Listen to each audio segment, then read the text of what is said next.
ಒಬ್ಬರಿಗೆ ಸುಣ್ಣ, ಒಬ್ಬರ ಕಣ್ಣಿಗೆ ಸುಣ್ಣ, ಒಬ್ಬರ ಕಣ್ಣಿಗೆ ಬೆನ್ನಿನ. ನಾವೇನು ಪಾಪ ಮಾಡಿದ್ದೀವಿ ಉತ್ತರ ಕನ್ನಡದವರು? ಇದಕ್ಕಾಗಿ ನಾವು ನಮ್ಮ ಪ್ರತ್ಯೇಕ ರಾಜ್ಯ ಕೊಡಿ, ಎಲ್ಲರೂ ವಿರೋಧ ಮಾಡ್ರಿ ಇರುವಾಗ ನಾವೊಬ್ಬರೇ ಪ್ರತ್ಯೇಕ ರಾಜ್ಯದ ಕೂಗು ಮಾಡವರೇ. 224 MLAಗಳು ವಿರುದ್ಧ ಮಾಡಿದ್ರು, ಎಷ್ಟೇ ಸಂಘಗಳು ಎಷ್ಟೇ ಸಂಸ್ಥೆಗಳು ಎಲ್ಲರೂ ವಿರುದ್ಧ ಮಾಡಿದ್ರೆ ನಾ ಮಾತ್ರ ಪ್ರತ್ಯೇಕ ರಾಜ್ಯದ ಕೂಗನ್ನು ಹೋರಾಟ ಮಾಡವ. ಏನು ಇರಲೇಬೇಕಾದ್ರೆ ಸಾಯಲಿ ಅಧ್ಯಕ್ಷರೇ, ಸಾಯುವ ಮಟ್ಟ ಹೋರಾಟ ಮಾಡಿದ ಆಗಲೇಬೇಕಾದ್ರೆ ಬಿಡಲಿ. ಈ ಥರ ನಮಗೆ ತೊಂದರೆ ಯಾರಿಗೆ ಹೇಳ್ಕೊಳ್ಳೋದು? ತಡಿಯ ನಾನೇನ ಬಸ. ಅದಕ್ಕಾಗಿ ಇದು ಒಂದು ಸರ್. ಎರಡನೇದು ಅಧ್ಯಕ್ಷರೇ, ನಮ್ಮಲ್ಲಿ ಬ್ರಿಡ್ಜ್ಗಳು ಪ್ರಾರಂಭ ಮಾಡಿದ್ದಾರೆ. ತಾಲೂಕಿನಲ್ಲಿ ಚಿಂಚಲಿ ಮಡವಾಳ, ನನ್ನ ತಾಲೂಕದಲ್ಲಿ ಜುಗೂಳ್ ಖಿದ್ರಾಪುರ, ಮತ್ತೆ ನನ್ನ ತಾಲೂಕದಲ್ಲಿ ಕೂಡ್ಚಿ ಉಗಾರ್, ಅದು ರಾಯಬಾಗ್ ತಾಲೂಕ ಮತ್ತು ನನಗೆ ಇಬ್ಬರಿಗೂ ಬರ್ತೈತಿ. ಇವು ಪ್ರಾರಂಭ ಎಂದಾಗಿದ್ದಾವೆ ಅಧ್ಯಕ್ಷರೇ ಅಂದರೆ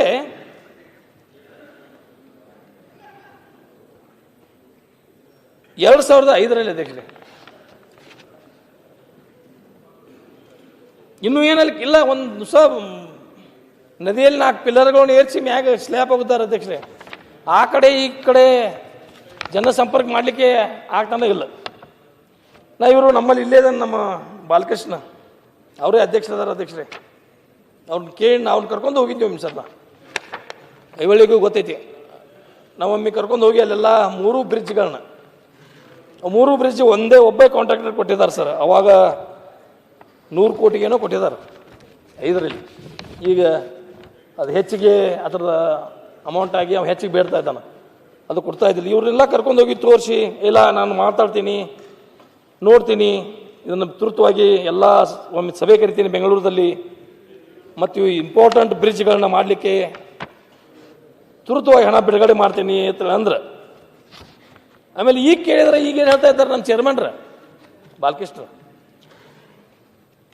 ಆಗಲ್ಲಪ್ಪ, ನನಗೆ ದುಡ್ಡನ್ನ ಕೊಟ್ಟಿಲ್ಲ, ಎಲ್ಲಿದು ಮಾಡಲಿ, ಆಗೋದಲ್ಲ, ನೀವು ಹೋಗಿ CMಗೆ ಭೇಟಿಯಾಗು, CM ಕಣ್ಣೆ ತಗೋ ಅಂತೇಳಿ ಹೇಳ್ತಾ ಇದ್ದಾರೆ. ಎಲ್ಲಿ ಹೋಯ್ತು ಸರ್ ವ್ಯವಸ್ಥೆ ಪರಿಸ್ಥಿತಿ ನಮ್ಮದು?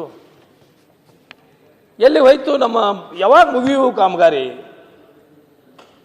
ನಾವು ಯಾವಾಗ ಮಾತಾಡ್ರೆ ನಮ್ಮ ಸರ್ಕಾರದವ್ರಿಗೆ, ನಮ್ಮ ಮಂತ್ರಿಗಳಿಗೆ, ನಮ್ಮವ್ರಿಗೆ, ನಮ್ಮ ಮಂತ್ರಿಗೆ ಆದರೆ ಮಾತಾಡದೆ ಹೋಗಿದ್ರೆ ಕೆಲಸನೂ ಆಗೋದಿಲ್ಲ. ಸುಮ್ಕೂತ್ರ ಮಾತಾಡಿದ್ರೆ ಸರ್ಕಾರದ ವಿರುದ್ಧ ರಾಜೀವ್ ಗಾಂಧಿ ಅವರು ಅಸೆಂಬ್ಲಿಯಲ್ಲಿ ಮಾತಾಡಿದರು. ನಮ್ಮ ಗೋಳು ಯಾರಿಗೆ ಹೇಳ್ಕೊಳ್ಳೋದು ಅಧ್ಯಕ್ಷರೇ? ನಾನು ಇಲ್ದಾಗಿಲ್ಲ ತಡಿ, ನಾನು ಮುಗಿಸ್ತೀನಿ, ನನ್ನ ವಿಷಯ ಭಾಳ ಇದಾವೆ. ನಾನು ಹೇಳೋಣ, ನಾನು ಕಂದಾಯ ಸೆಕ್ರೆಟರಿ ಆದಂಥ ಕಟಾರಿಯಾ ಅವ್ರನ್ನ ಭೇಟಿ ಹೇಳಾಕ ನಾನು ಅಲ್ಲೇ ಮೀಟಿಂಗ್ದಲ್ಲೇ ನಮ್ಮ ಪಬ್ಲಿಕ್ ಅಕೌಂಟ್ಸ್ ಕಮಿಟಿ ಮೀಟಿಂಗ್ ಮುಗಿದ ನಂತರ ಅವ್ರಿಗೊಂದು ರಿಕ್ವೆಸ್ಟ್ ಮಾಡ್ಕೊಳಕ್ಕೆ ಹೋದ್ ನಾನು ಅಧ್ಯಕ್ಷರೇ. ಸರ್, ಇದಕ್ಕೊಂದು ಅಪ್ರೂವಲ್ ಕೊಡ್ರಿ, ಇದೇನು ಕೆರೆ ಅಲ್ಲ, ಅಲ್ಲಿ ನೀರು ನಿಲ್ತಿದ್ದು, ಬಟ್ ನಾವೆಲ್ಲ ಅಲ್ಲಿ ಜನ ಒಪ್ಕೋತಾ ಇದ್ದೀವಿ, ನಾನು ನೋಡ್ತಾ ಇದ್ದೀನಿ, ಅಲ್ಲಿ 5-6 ಫೂಟ್ ಮೇಲೇನ ಕಲ್ಲಿದೆ, ಅಲ್ಲಿ ಪಾಯ ಇದೆ, ಅದಕ್ಕೇನಿಲ್ಲ. ಅವರು ನನ್ನನ್ನು ಗಮನಿಸೂ ಇಲ್ಲ, ನನ್ನ ಕಡೆ ಮಾತಾಡಲಿಲ್ಲ, ಅಲ್ಲಿ ಕೆರೆ ಇದೆ ನಡೆಯತ್ತಡಿ ಹೋಗಿಬಿಟ್ರು. ಅದ್ರ ಬಗ್ಗೆ ನಾನು ಬೆಂಗಳೂರದ ಅಧಿವೇಶನ 1 ವರ್ಷ ಹಿಂದೆ ಅವ್ರ ಮೇಲೆ ಹಕ್ಕುಚ್ಯುತಿಯನ್ನು ಮಂಡನೆ ಮಾಡಿದ್ದೀನಿ ಅಧ್ಯಕ್ಷರೇ. ಹಕ್ಕುಚ್ಯುತಿ ಮನ್ನೆ ಆದರೆ ಇನ್ನೂವರೆಗೆ ಅವ್ರ ಮೇಲೆ ಏನೂ ಆಕ್ಷನ್ ಆಗಿಲ್ಲ. ಇದು ನಮ್ಮ ಪರಿಸ್ಥಿತಿ ಅಧ್ಯಕ್ಷರೇ. ಹೇಗೆ ನಾವು ಬದುಕಬೇಕು, ಹೇಗೆ ನಾವು ಶಾಸಕರಾಗಿ ಕೆಲಸ ಮಾಡ್ಕೋಬೇಕು? 1 ವರ್ಷ ಆದ್ರೂ ಅಧಿಕಾರಿಗಳನ್ನ ನಾವು ಏನಾದರೂ ಅಧಿಕಾರಿಗಳ ಮೇಲೆ ಒಂದು ಹಕ್ಕುಚ್ಯುತಿಯನ್ನು ಮಂಡನೆ ಮಾಡಿದ ಸಂದರ್ಭದಲ್ಲಿ ಅವ್ರ ಮೇಲೆ ಆಕ್ಷನ್ ಆಗಲಿಲ್ಲ ಅಂದ್ರೆ ಅವ್ರು ತಿಳ್ಕೊಂಡು ನಮ್ಮನ್ನು ಏನು ಮಾಡ್ಕೊಂಡ್ರು ಇವರು?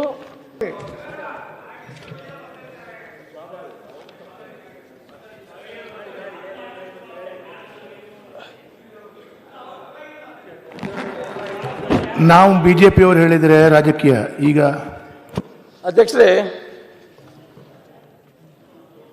ಪ್ರತಿ ವರ್ಷ ಕೃಷ್ಣಾ ಬೆಲ್ಟ್ ಇವತ್ತು ಆಲಮಟ್ಟಿ ಮತ್ತು ಹಿಪ್ಪರಗಿ ಬ್ಯಾರೇಜನ್ನು ಕಟ್ಟಿದ್ರೂ ಸಹಿತ ಬೇಸಿಗೆ ಕಾಲದಲ್ಲಿ ಮಾರ್ಚ್, ಏಪ್ರಿಲ್, ಮೇದಲ್ಲಿ 3 ತಿಂಗಳ ಕೃಷ್ಣಾ ನದಿ ಬತ್ತಿ ಹೋಗುವಂಥ ಪರಿಸ್ಥಿತಿಗಳು. ಒಂದ್ಸಲ ಹೆಚ್ಚಿಗೆ ಪ್ರವಾಹ ಬಂದು ಜನರಿಗೆ ತೊಂದರೆ, ಒಂದ್ಸಲ ಬೇಸಿಗೆಯಲ್ಲಿ 2-2 ತಿಂಗಳ 3-3 ತಿಂಗಳ ಕುಡಿಲಿಕ್ಕೂ ನೀರಿರೋದಲ್ಲ ಅಧ್ಯಕ್ಷರೇ. ಅಷ್ಟು ಪರಿಸ್ಥಿತಿಯನ್ನು ನಾವು ಪ್ರತಿ ಸಲ ಮಹಾರಾಷ್ಟ್ರಕ್ಕೆ ಹೋಗೋದು, ನಾವು ಎಲ್ಲ ಬೆಳಗಾವಿ ಜಿಲ್ಲಾದ MLAಗಳು ಮಹಾರಾಷ್ಟ್ರಕ್ಕೆ ಹೋಗಿ ಅವ್ರಿಗೆ ರಿಕ್ವೆಸ್ಟ್ ಮಾಡ್ಕೊಳ್ಳೋದು. ಅವರು ನಮ್ಮನ್ನ ಒಳಗೂ ಬರೋಕ್ಕೆ ಕೊಡೋದಲ್ಲ. ಸೋಲಾಪುರಕ್ಕೆ ನೀವು ನಮ್ಮ ನೀರು ಬಿಡೋದಲ್ಲ, ನಿಮಗೆ ಯಾಕೆ ನಾವು ನೀರು ಬಿಡಬೇಕು ಅನ್ನುವಂಥ ನಮ್ಮನ್ನ ಚೀಮಾರಿ ಹಾಕಿ ಕಳಿಸಿದ್ದು ಉದಾಹರಣೆಗಳಿದ್ದಾವೆ. 20 ವರ್ಷದಿಂದ 25 ವರ್ಷದಿಂದ ನಾವು ಮಹಾರಾಷ್ಟ್ರಕ್ಕೆ ಪ್ರತಿ ಸಲ ಒಂದು ನಿಯೋಗ ತಗೊಂಡು ಹೋಗೋದು, ಇಲ್ಲಿಯೇ ನೀರಾವರಿ ಮಂತ್ರಿಗಳು ಅಲ್ಲಿಯೇ ನೀರಾವರಿ ಮಂತ್ರಿಗಳಿಗೆ ಭೇಟಿ ಆಗೋದು, ಇದೊಂದು ಒಪ್ಪಂದ ಮಾಡ್ಕೋಬೇಕಾಗಿದೆ ಅಧ್ಯಕ್ಷರೇ. ಮಹಾರಾಷ್ಟ್ರ ಸರ್ಕಾರದವರು ಸಹಿತ ನಮ್ಮ ಜೊತೆಗೆ ಒಪ್ಪಂದ ಮಾಡ್ಕೊಳ್ಳಿಕ್ಕೆ ರೆಡಿ ಇದ್ದಾರೆ. ನಾವು ಒಂದು ಅವ್ರ ಹೊತ್ತಿಗೆ ಅವರು ಬಂದು ನಮಗೆ ಒಪ್ಪಂದ ಮಾಡ್ಕೊಳ್ಳಿಕ್ಕೆ ರೆಡಿ ಇದ್ದಾರೆ ಸರ್. ನಮಗೆ ಅಲ್ಲಿ ಅಕ್ಕಲ್ಕೋಟ್ ಜತ್ ತಾಲೂಕದಲ್ಲಿ ಪ್ರವಾಹ ಹರಿದು ಹೋಗೋ ಸಂದರ್ಭದಲ್ಲಿ June, July, August, September, October 4 ತಿಂಗಳಲ್ಲಿ ಅವ್ರಿಗೆ ನಾವು ನೀರು ಕೊಡಬೇಕು. ಅವರೇ ಲಿಫ್ಟ್ ಮಾಡ್ಕೊಂಡು ಅವರೇ ತೊಗೊಂಡು ಹೋಗ್ಬೇಕು. ಯಾವಾಗ ಸಮುದ್ರಕ್ಕೆ ನೀರು ಹರಿದು ಹೋಗ್ತಿರ್ತಾವೆ ಆ ಸಂದರ್ಭದಲ್ಲಿ ನಮಗೆ ಆ ಒಂದು ಬರ ಏನವ್ರ ಭಾಗದಲ್ಲಿ ಜತ್ ತಾಲೂಕ ಮತ್ತು ಅಕ್ಕಲ್ಕೋಟದಲ್ಲಿ ಬರ ಇದೆ. ಅಲ್ಲಿ ನಮಗೆ 4 ತಿಂಗಳು ನೀವು ನೀರು ಕೊಟ್ಟಿದ್ದಾದ್ರೆ ನಾವು ನಿಮಗೆ 3 ತಿಂಗಳ 2 ರಿಂದ 3 TMC ನೀರನ್ನು ನಾವು ನಿಮಗೆ ಕೊಡ್ಲಿಕ್ಕೆ ನೀಡಿದ್ದೀವಿ ಅನ್ನುವಂಥ ಮಾತನ್ನು ಅವ್ರು ಪದೇ ಪದೇ ಹೇಳ್ಬೋದು. ಅದಕ್ಕೆ ನಮ್ಮ ಸರ್ಕಾರ ಮತ್ತು ಅವ್ರ ಸರ್ಕಾರ ಒಂದು ಒಪ್ಪಂದ ಮಾಡ್ಕೋಬೇಕಾಗಿತ್ತು. ನಾವು ಪ್ರತಿ ಸಲ ಹೋಗೋದು ಅವ್ರು ನಮಗೇನು ಬಿಡೋದಿಲ್ಲ, ಅವ್ರು ನಮಗೆ ಮರ್ಯಾದನೂ ಕೊಡೋದಿಲ್ಲ, ಅವ್ರಿಗೆ ದುಡ್ಡು ತುಂಬ್ರಿ. ಅವ್ರು ಪ್ರತಿ ಸಲ 2 ಕೋಟಿನೂ ದುಡ್ಡು ತುಂಬಬೇಕಾದೈತಿ. ನಾವು ದುಡ್ಡು ತುಂಬುವಂಥ ಪರಿಸ್ಥಿತಿ ಬಂದ್ರೆ ನಾವು ದುಡ್ಡು ತುಂಬಿದ್ರೂ ನೀರು ಬಿಡೋದಲ್ಲ ಅಧ್ಯಕ್ಷರೇ. ಇದು ಸಹಿತ ಒಂದು ಭಾಳ ಪ್ರಮುಖವಾದಂಥ ವಿಷಯ. ಇದನ್ನು ಸಹಿತ ಸರ್ಕಾರವನ್ನು ಗಮನ ಹರಿಸಿ ನಮಗೆ ಆ ಮಹಾರಾಷ್ಟ್ರ ಸರ್ಕಾರದಿಂದ ಒಂದು ಒಪ್ಪಂದನ ಮಾಡಿಕೊಟ್ಟಿದ್ದಾದ್ರೆ ಆ ಭಾಗದಲ್ಲಿರುವಂಥ ಅಥಣಿ, ಕಾಗವಾಡ, ಚಿಕ್ಕೋಡಿ, ರಾಯಬಾಗ್, ಕುಡ್ಚಿ, ಜಮಖಂಡಿ ತಾಲೂಕಲ್ಲಿ ಸಿದ್ದವ್ರು ಇದ್ದಾರೆ, ನನಗೆ ಫೋನ್ ಮಾಡ್ತಿರ್ತಾರೆ ಅವರು. ಅದಕ್ಕಾಗಿ ಈ ನದಿ ಬತ್ತಿ ಹೋಗಬಾರ್ದು ಅನ್ನುವಂಥಕ್ಕಾಗಿ ಮಹಾರಾಷ್ಟ್ರದಿಂದ ನೀರು ಬಿಡಲಿಕ್ಕೆ ಒಂದು ಒಪ್ಪಂದವನ್ನು ಮಾಡಿಸುವಂಥದ್ದು ಭಾಳ ಅವಶ್ಯಕತೆ ಇದೆ ಅನ್ನುವಂಥ ಮಾತನ್ನು ಈ ಸಂದರ್ಭದಲ್ಲಿ ಹೇಳಿಕ್ಕೆ ಬಯಸ್ತೇನೆ ಅಧ್ಯಕ್ಷರೇ. ಓಕೆ. ಆಮೇಲೆ ನಮ್ಮಲ್ಲಿ ಪ್ರವಾಹ ಬಂದ ಈಗ ತಾನೇ ಮುಖ್ಯಮಂತ್ರಿಗಳಿಗೆ ಒಂದು ಜನ ಬಂದಿದ್ದು ಸರ್ ನನ್ನ ಮತಕ್ಷೇತ್ರದಲ್ಲಿ. ಹೋದ ಸಲ ಪ್ರವಾಹ ಬಂದಾಗ ಜುಗೋಳ್, ಮಂಗಾವತಿ, ಶಾಪುರ ಅಂತ ಊರಿದ್ದಾವೆ ಸರ್. ಫಸ್ಟ್ ಮಹಾರಾಷ್ಟ್ರ ದಾಟಿದ್ರಲ್ಲಿ ಅವೇ ಊರುಗಳು. ಕೃಷ್ಣಾ ನದಿಯಿಂದ ಫಸ್ಟ್ ಬಾಧಿತ ಆಗುವಂಥದ್ದು 3 ಊರುಗಳು ಫಸ್ಟ್ ಮುಳುಗಿಬಿಡ್ತಾವೆ ಸರ್. ಅವು 3 ಊರು ಪ್ರತಿ ಸಲ ಆ ಊರಿನ ಜನನೆಲ್ಲ ಹೊರಗೆ ತರೋದು, ಅವ್ರ ಗಂಜಿ ಕೇಂದ್ರ ತೆಗೆದು ಅವ್ರದ್ದೆಲ್ಲೋ ಶಾಲೆಯಲ್ಲಿ ನಿಲ್ಲುವಂಥ ವ್ಯವಸ್ಥೆ ಮಾಡೋದು, ದನಕರುಗಳನ್ನೆಲ್ಲ ಹೊರಗೆ ತರೋದು, ಅವ್ರಿಗಲ್ಲಿ ಮೇವಿನ ವ್ಯವಸ್ಥೆ ಮಾಡೋದು, ಅದೆಲ್ಲ ಅಲ್ಲಿ ಮಾನ ಮರ್ಯಾದೆ ಬಿಟ್ಟು ಎಲ್ಲ ಹೆಣ್ಮಕ್ಳು ಗಂಡ್ಸು ಮಕ್ಕಳು ಎಲ್ಲ ಪ್ರತಿ ಸಲ ಬರೋದು.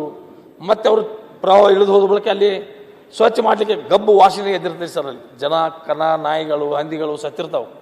ಅಲ್ಲಿ ಹೋಗಿ ಇಮಿಡಿಯೇಟ್ ನಾವು ವಾಸ ಮಾಡಲಿಕ್ಕೆ ಬರೋದಿಲ್ಲ ಅಲ್ಲಿ.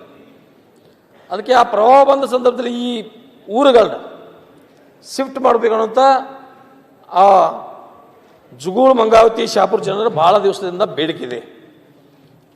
ಆ 3 ಊರುಗಳನ್ನು ಶಿಫ್ಟ್ ಮಾಡಬೇಕು ಅನ್ನೋಂಥ ಒಂದು ಮನವಿಯನ್ನು ಇವತ್ತಿನ ದಿವಸ ಈ ಉತ್ತರ ಕರ್ನಾಟಕದ ಚರ್ಚೆಯ ಸಂದರ್ಭದಲ್ಲಿ ನಾನು ಸರ್ಕಾರಕ್ಕೆ ಮನವಿಯನ್ನು ಮಾಡಿಕೊಳ್ಳಿಕ್ಕೆ ಬಯಸ್ತೇನೆ.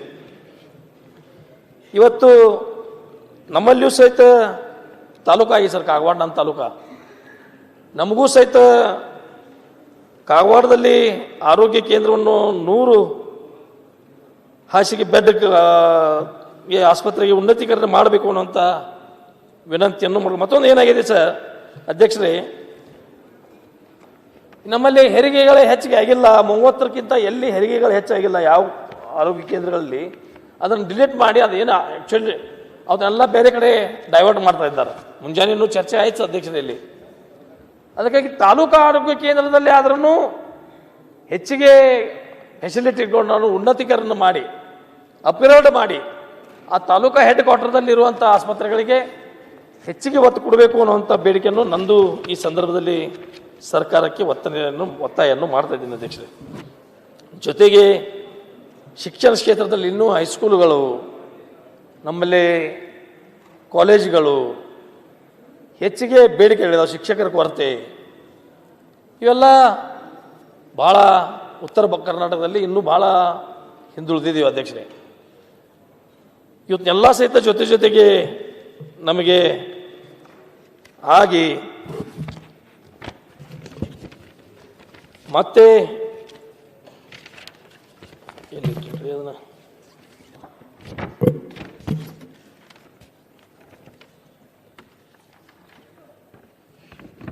ಆಮೇಲೆ ಈ ಅಮೃತ್ 2 ಯೋಜನೆ ಹತ್ರ ಒಂದು ನಮ್ಮಲ್ಲಿ ಪ್ರಾರಂಭ ಮಾಡಿದ್ದಾರೆ ಸರ್, ಡ್ರಿಂಕಿಂಗ್ ವಾಟರ್.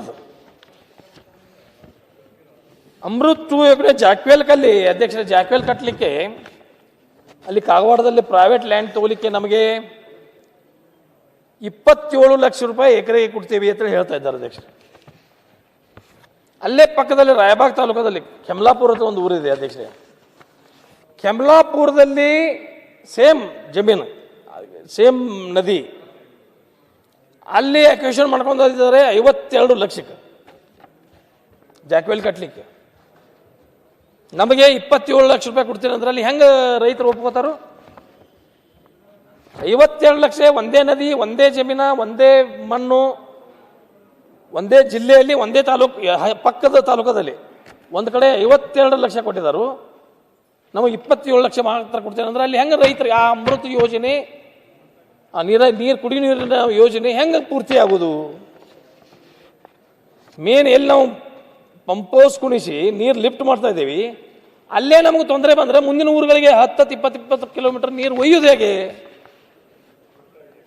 ಅದಕ್ಕಾಗಿ ಅವ್ರಿಗೂ ಸಹಿತ ಏನು ನೀವು ಸರ್ಕಾರದಲ್ಲಿ ಒಂದು ನಿಗದಿ ಮಾಡಿದಿರಿ ಎಲ್ಲ ಕಡೆ, ಆ ನಿಟ್ಟಿನಲ್ಲಿ ಅವ್ರಿಗೆ ಕಾಂಪೆನ್ಸೇಷನ್ ಕೊಟ್ಟರೆ ಮಾತ್ರ ಅವರು ರೈತರು ಅಲ್ಲಿ ಆ ಜಮೀನನ್ನು ಕೊಡಲಿಕ್ಕೆ ಸಾಧ್ಯ ಇದೆ ಅನ್ನುವಂಥ ಮಾತನ್ನು ಈ ಸಂದರ್ಭದಲ್ಲಿ ಹೇಳಲಿಕ್ಕೆ ಬಯಸ್ತೀನಿ ಅಧ್ಯಕ್ಷರೇ. ಮತ್ತೊಂದು ಅಧ್ಯಕ್ಷರೇ, ನಮ್ಮ ಕಡೆ ಮೊದಲು 4702 ಪ್ರಧಾನ ಕಾಮಗಾರಿಗಳ ಅಡಿಯಲ್ಲಿ ಎಲ್ಲ ವರ್ಗದ ಜನರಿಗೆ ಈ ಸಾಮೂಹಿಕ ಯಾತ ನೀರಾವರಿಗಳು ಮಾಡ್ಕೊಳ್ಳಿಕ್ಕೆ ಮೊದಲೆಲ್ಲ ದುಡ್ಡು ಕೊಡ್ತಾ ಇದ್ರು. ಇವನ್ನೆಲ್ಲ ನಿಲ್ಲಿಸಿಬಿಟ್ಟಿದ್ದಾರೆ ಅಧ್ಯಕ್ಷರೇ. ಗಂಗಾ ಕಲ್ಯಾಣ ಅಧ್ಯಕ್ಷರೇ, ಅದಕ್ಕಾಗಿ ಮೊನ್ನೆ ನಾನು ಸಣ್ಣ ನೀರಾವರಿ ಮಂತ್ರಿಗಳು ಭೇಟಿ ಆದಾಗ ಇಲ್ಲ, ಅದು ಮುಖ್ಯಮಂತ್ರಿಯವರು ಗಮನಕ್ಕೆ ತಂದು ಅದನ್ನು ಪ್ರಾರಂಭ ಮಾಡ್ತೀನಿ ಅನ್ನುವಂಥ ಮಾತನ್ನು ಹೇಳಿದ್ದಾರೆ ಅಧ್ಯಕ್ಷರೇ. ಈಗ ಟೋಟಲ್ ಆಗಿ ಈ ಕಬ್ಬು ಬೆಳೆಗಾರದೊಂದು ಪ್ರತಿ ಸಲ ಸ್ಟ್ರೈಕ್ ಮಾಡೋದು, ಗದ್ದಲ ಮಾಡೋದು, ಅಲ್ಲಿ ಟ್ರಾಕ್ಟರ್ಗಳನ್ನು ಸುಡೋದು, ಇವೆಲ್ಲ